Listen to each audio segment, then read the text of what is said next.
night. Game 7 out of 7. Alterac Pass number 2.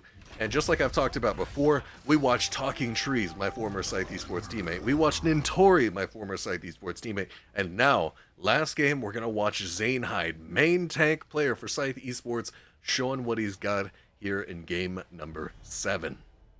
That's really cool too. I've never been able to just see real-time ZaneHyde's play, but I've just always loved consuming his content that he puts on YouTube. Oh, he's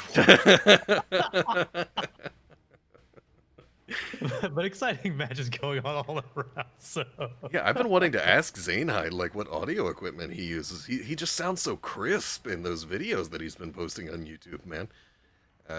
Definitely. Also, I'm really happy to see what he's been doing with Cavalier Guest, the Nexus Schoolhouse.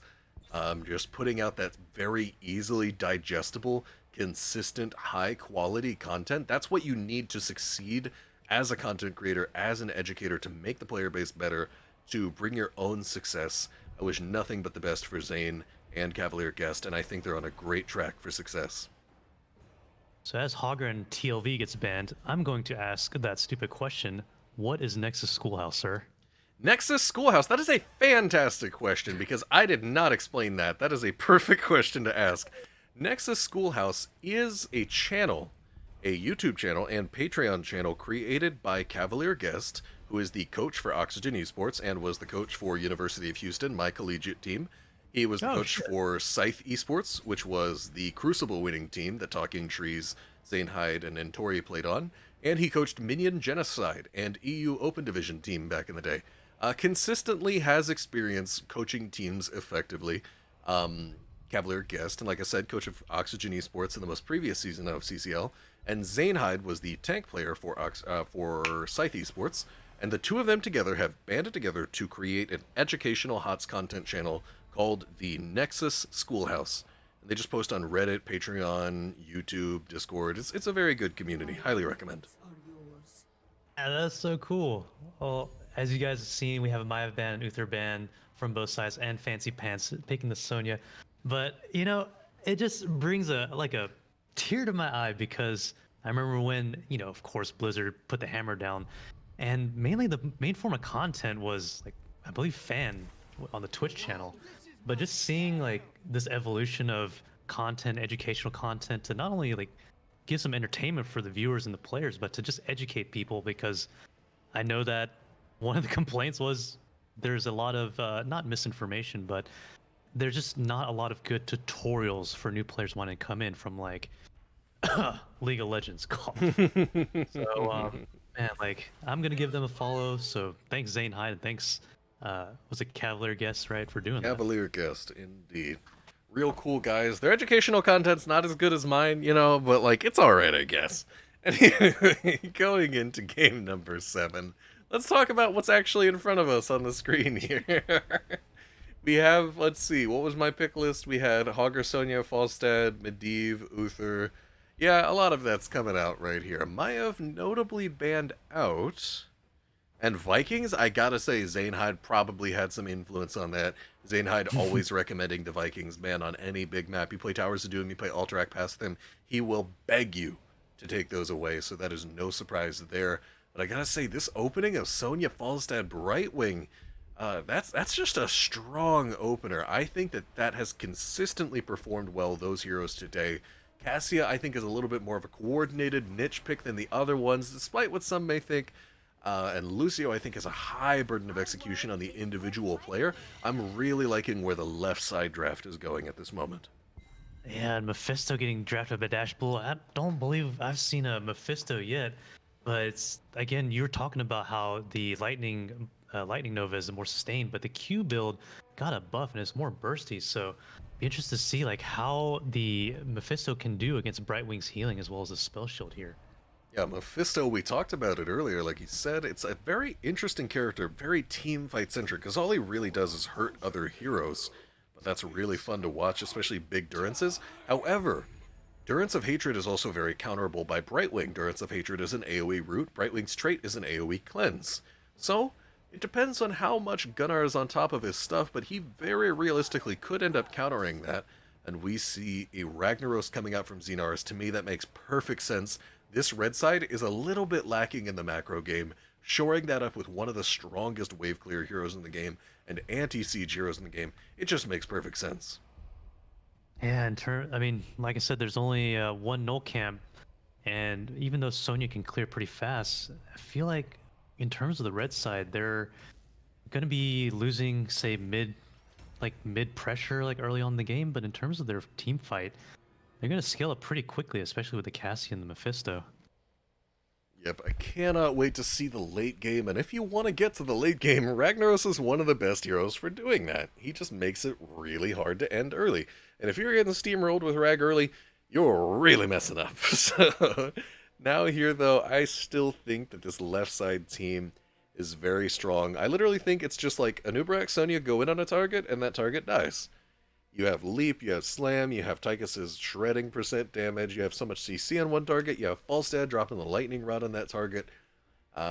If they're ever able to catch a target that can't immediately get high-fived and leave, that's going to turn into a kill. So I think that the burden of execution, just like I said last time, the burden of execution and trying to save that burst target is going to be rather high for that red team, but I'm never going to count ZaneHyde out. Regardless, going into Game 7 out of 7, our last game of the entire series tonight. Thank you for those of you who have been here the whole time, and for those of you who are here at all.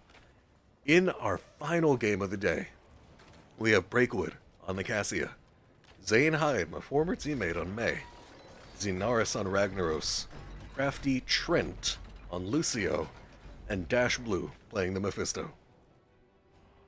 And on the blue side, like, you tripped me, man. On the blue side, we have Falstad, played by Jay, Sonya from fancypants. We have CMGunnar on the Brightwing, Deathstrykes playing the Tychus here, and finally tanking for the blue team, we have Caesarsalad, or Caesar's Caesar's Alad.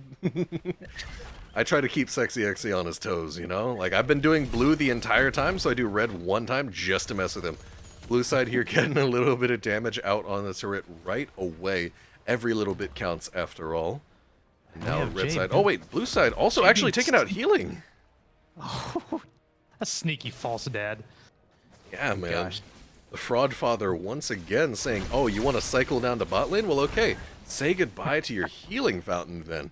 That was a very well executed play right here. And that is an honestly very significant amount of siege damage coming out from the blue side, and now both teams' null camps getting ready to spawn. I love to see this from Breakwood right here. This is often the hallmark of a disciplined player, is already being at the null camp when it spawns. Same thing coming out from fancypants right here. The more crisp your camp timings are, the more consistently you'll show up to fights on time, the more small XP leads and siege leads you'll get. Very well done by both teams here. And I just want to say I'm glad I'm not playing the Ragnaros because of that cheeky little fountain play by Jay, because that poke from Falstad's W is just a little too much, and Zeenarus has to play a little bit back as both null camps get picked up. Oh, right. Zeenarus in top lane taking a lot of damage. I don't think the slow connected from Jay, but it is going to be enough to turn that into first blood a mere minute and a half into the game. And wow, Zeenarus, dude. He just, any damage stuck on him just stuck because he was not able to tap it off. He wasn't able to step up to the wave to heal. That was a rough situation to be a Ragnaros in for sure. Absolutely beautiful pressure, and Jay immediately converting it into mid pressure rather than sticking around at top. But I almost feel like this team might have been better off getting the Brightwing healing in mid lane. However, Brightwing, we're not quite sure when exactly the heal up. It's up in 2 seconds. I just gave it a little check myself, and there it is right there. As soon as it's up, Caesarsalad immediately getting saved by it as he dives in. And 4 mid from both sides. Cassia pressuring it onto Jay. Jay not so favorable this time around, but wow, that was a lot. Nice little heal on Caesarsalad by CMGunnar there, and I was hoping for just a bigger wall push on the mid lane from the blue side, but I just couldn't quite get it because DashBlue cleared very, very well and very effectively. We have the prisoners, or the objective, spawning in 22 seconds. I mean, they are prisoners, right? They are. Yeah. Kind of a specific... Oh, Jay, what are you doing? Jay? No! He E'd right into the red team. Had no idea he was getting ganked. And the Brightwing Z not in time, but I think even if it had come out, they were just getting a little bit too heavily pressured by that red side there. And I was just about to talk about all of these little incremental advantages that blue side has earned through smart disciplined, effective play and how that would culminate in a larger advantage. And then, of course, Jay had to go and stop me from being able to talk about the thing I wanted to talk about. So now Red side here taking their null camp, both teams clearing it out, and we're now back on even footing. Jay just wanted to make it even, just because that fountain play kind of annoying. So just want to even the plays a little bit, especially for our last game here. They want to make it a little bit exciting for the CCL in-house game. Yeah, we were on track for the 9-minute game. You're right. We had to avoid the darkest timeline here. As blue team actually getting a lot of capture time on this first objective. Currently halfway done, 15 seconds to go. And still no sign of stopping it yet. There we go. CraftyTrent coming in. They will be able to pause it with about 9 seconds left. Molten Core from Ragnaros seems a little bit unnecessary given how blue team has already been pushed off of first objective. Blue team possibly able to make a resurgence here soon. A lot of damage being traded back and forth, but still only 1 kill for each team. And in terms of the right side, we have Quest stacking up. So Ragnaros playing a spicy meatball build with 22. And Breakwood has 7 stacks right now as ZaneHyde tries to push a little bit mid, but the null camps will get deleted as both teams look to reset and try to get more lane pressure on both lanes right now. Now Sonya going in on Ragnaros, and I gotta say, it feels a little bit like Zeenarus is getting a little bullied on other sides of the map. As Falstad pressuring in on Breakwood. Breakwood totally in that top lane. Oh, here we go. Breakwood will have to hearth back really quickly, but level 8s on both sides as the red team caps a couple of seconds of the objective here. We just have 2, the Caesarsalad and CMGunnar trying to protect. And it looks like red team is going to reposition and give the objective just for now for a couple of minutes, for a couple of seconds. Ooh, interesting decision by Jay right here. Opting for secret weapon at level 7. I honestly suspect that to be a misclick, because W7 is one of the highlights of the build, greatly multiplying your damage via increased range and more procs of the W. I am a little bit suspicious of what's going on there, but regardless, red side ice forced out from ZaneHyde's May at the moment. Blue side, they are going to secure this first objective. The cavalry, not the forest riders, about to come into lanes here soon. And Falstad rotating up onto Zeenarus. He's got a little bit of spell armor, but still Jay's gonna bully him quite a bit. Ah, Zeenarus already down to half health with no water. It's okay, he can tap. Tap, far tap. Here we go. As we have null camps pushing mid here as the objective gets capped by the blue team. Minigun coming out from Tychus as he gets blinded. CraftyTrent trying to come in, boops him out of the way. It looks like the mid cavalry will get slightly tripped up from the Merc camp as the other cavalries push up top and mid. Oh, Falstad with the fly in the back. He's coming in for the flank. Oh. That's going to be a gust. Oh, over his own ice wall, actually. ZaneHyde trapped around it. Not sure if May's capable of dropping it early. Either way, is able to run away with the assistance of Lucio, actually dropping very low in the meantime. Assistance by Polymorph. Got our very well-placed CC, very well-timed as well. That is going to be a kill. Immediately converted into Odin pushing mid lane. This should be a mid fort. Hold on, that's actually a cocoon. We're going to see a stun chain out of this. This should be a dead Lucio. Possibly a boss play, a fort. Oh, they've got so much off of that. Very well punished by Caesarsalad. I mean, it's just the first objective, and already we're seeing not only the top mid, but also the bottom fort get taken up as Falstad goes back to the top lane, and Sonya in the bottom lane, just trying to get that lane pressure on each lane. It's a crazy team fight, especially the coordination between the tank and the healer on the blue side, between Caesarsalad and CMGunnar right now. Yeah, I mean, Caesarsalad, a long mainstay competitive player. I think HGC? I don't remember quite if Caesarsalad was HGC or NA amateur, but either way, still very high level, especially today. Right now, good stuff coming out so far. The snap decisions make sense. The stun combos are landing. The cocoons are intelligent. I love to see it. Blue side now funneling over toward the top boss. Significant advantage in null clear speed at the moment. They have shown in lane, so red side is now aware of where blue team is. Maybe not exactly what you want, but the boss control is there with Cocoon coming back up and with a Mighty Gust on the tape. Yeah, I didn't know whether I want to say table or plate. On the table. Jay jumping away. Mighty Gust is still available. Blue side shredding out this boss. Red team not even able to get on it as ZaneHyde not quite here with the team yet. CraftyTrent. Valkyrie connects with nothing. Ice wall out.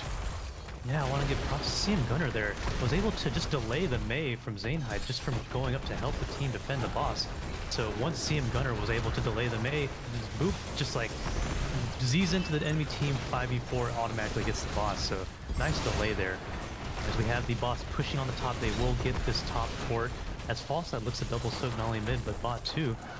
And the red team forced to go back to their keep to defend against this boss that is about 3/4 health right now. And now blue side continuing to push top. However, this is a 4v5 situation. They are up a talent and have a boss, but they are strictly 4v5, so team fight's not exactly what they want to do, as we see red team pushing past the boss, likely a call by ZaneHyde here, walking away, and Falstad soloing this bottom boss here. I will say without W7, it wouldn't surprise me if that's a little bit difficult and Falstad ends up needing a little assistance, and there it is right there, Brightwing with the Z. Red team possibly not aware of this boss. Caesarsalad with the cocoon trying to escape. Oh my god, he's actually going to get out in the 1v5, and that is going to immediately turn into a second boss right before second objective. That's the perfect time to get this, as this boss will threaten bottom keep. Red team not wanting to give it up any lanes, especially considering the fact that only one of their heroes really has decent wave clear. I'm going to see right here Mei lacking the level 1 W talent that can help out with wave clear a bit, so only one hero with wave clear. This boss is not what red side wanted. Ooh, and great call by the Falstad and the Brightwing, but also with the Sonya pushing out that lane so that the boss just goes in unhindered into that bottom wall. This allows the blue team to threaten the objective top. Level 15s against the 13s right now in favor of the blue team here, as all 5 members of the blue team look to posture around the top objective after clearing this middle null camp. Yeah. I gotta say, SexyExy, even if they clear out these lanes and stop this boss, all red side would do is just buy time to be down 16. Which they're very much about to be in just a few seconds. Blue side now has that 16 advantage, starting to move forward here, chasing after ZaneHyde, long spear, max range from fancypants. ZaneHyde eating in with the icing. fancypants continuing the chase as the Sonya, no escape, got that 20% move speed, slamming everybody out of their mind. Triple kill for fancypants. Oh, go ahead and make it a quad kill, actually. Deathstrykes finishing it out. That's going to be all 5 members of the red side down. Blue side nulls are in mid side continuing the push. They've got push in multiple lanes going on. fancypants already dropping down at the same time. This whole map is going to be open. That is an insane W build Sonya play, like especially with a giant clear, like just not only getting down the Mei, but with the splash damage from W, able to pick off so many of the heroes from the red side, as not only the top keep goes down, but the mid keep goes down too, with CMGunnar making sure to cap the objective, trying to go for a 11-minute cap for the second objective right now. That's Yep, 6 even buildings up first, 1-2. Even thievery of the enemy nulls as they continue their lane pressure right here. It just does not stop with this blue team. Still advantage through level 16, but they recognize there isn't a true need to fight over this null camp if instead they maintain their level 16 lead and they get this next objective. This has an extremely high chance of ending the game. Near worst case scenario, assuming they don't just actively get wrecked, is that they end up 3 keeps and they win in the late game. So very intelligent decision to back off of that null camp and let the late game come to them as they maintain their 3-level lead. Oh man, look, hopefully we already have the lava wave coming out from bot lane to protect that bottom keep here. 16's coming up in half a level, especially with the help of the lava wave bot. Red team, we have ZaneHyde on top, trying to help the team get level 16 here, while the rest of the team pushes down that bottom. Wrath getting popped out by fancypants with the trait from Ragnaros. Molten Core trying to do quick work. And we have an ice wall going down with a stun. Oh, and CMGunnar blinks straight out of time. ZaneHyde getting counter-engaged on, loses a lot of his HP to the blue team right now. Red team doing whatever they can. The cavalry in mid lane about to be here. That's actually a fly gust coming out. Valkyrie gonna hit Gunnar out of the Z. Oh, and there's the Consume Souls. Like I said, Endurance of Hatred not gonna get a lot of value into a Brightwing. Makes sense. Now, equal talent tiers fight technically under core here. Red team's still very healthy, but their core is not. Blue team continuing the push. Deathstrykes just free autoing away. This core is going to go down any second, and that is GG in favor of the blue team. Wow, no one dead at the end of that game right there. Wow, Yeah, very well executed fights from the blue side. that was insane, like especially with the Tychus, the leap from the Sonya. But I mean, that team fight where the top keep got lost just it really sealed the deal, unfortunately, for the red team. But yeah, I was looking at pretty much like most of the plays, and with the plays here, it was the macro calls that really stood out for me. Not only the bot boss call, but also with Sonya pressing the bot lane so they can get that bot keep like pretty low too. So yeah, the team fights were great, but I loved the macro shot calling decision from the blue team that game.